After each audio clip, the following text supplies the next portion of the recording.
নির্বাচনের কথা শুনলে কোনো কোনো উপদেষ্টার চেহারায় অস্বস্তিকে জন আকাঙ্ক্ষা বিরোধী বলে মনে করেন বিএনপির ভারপ্রাপ্ত চেয়ারম্যান তারেক রহমান।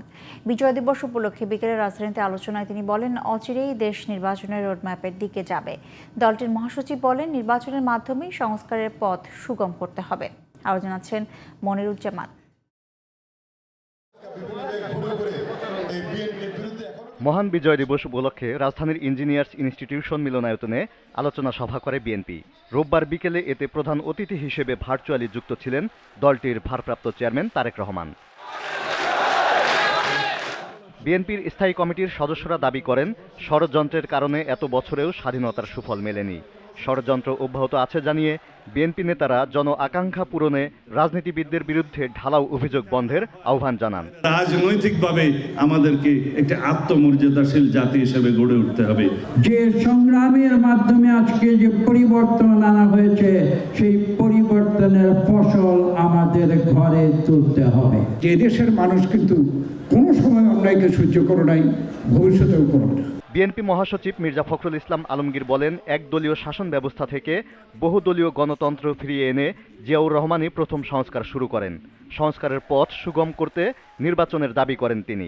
দয়া করে পেছন দিকে তাকান। এই দেশে নতুন কোনো কিছু পরিবর্তন, কোনো কিছু সংস্কার করে মানুষের অবস্থার পরিবর্তন যা কিছু করার সবই বিএনপিকে দিয়ে শুরু হয়েছে, সেই প্রেসিডেন্ট জিয়া রহমানকে দিয়ে শুরু হয়েছে। রাষ্ট্র এবং জনগণকে শক্তিশালী করতে হলে গণতান্ত্রিক চর্চা করতে হবে বলে জানান বিএনপির ভারপ্রাপ্ত চেয়ারম্যান তারেক রহমান। জনগণ শক্তিশালী না থাকলে জাতীয় ঐক্য শক্তিশালী হয় না। রাষ্ট্র ও রাজনীতির গুণগত পরিবর্তনের জন্য সংস্কারের বিকল্প নেই।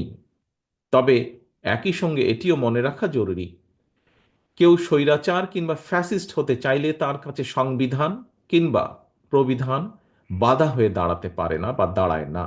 বিএনপির ভারপ্রাপ্ত চেয়ারম্যান বলেন, নির্বাচনের রোডম্যাপ ঘোষণা করলে অন্তর্বর্তী সরকারের স্বচ্ছতা এবং তাদের জবাবদিহিতা নিশ্চিত হবে।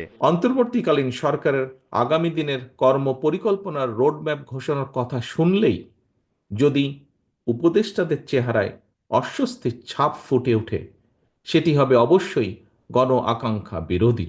তারেক রহমান বলেন, ৭১ সালের সংগ্রাম ছিল স্বাধীনতা অর্জনের আর ২৪ সাল স্বাধীনতা রক্ষার।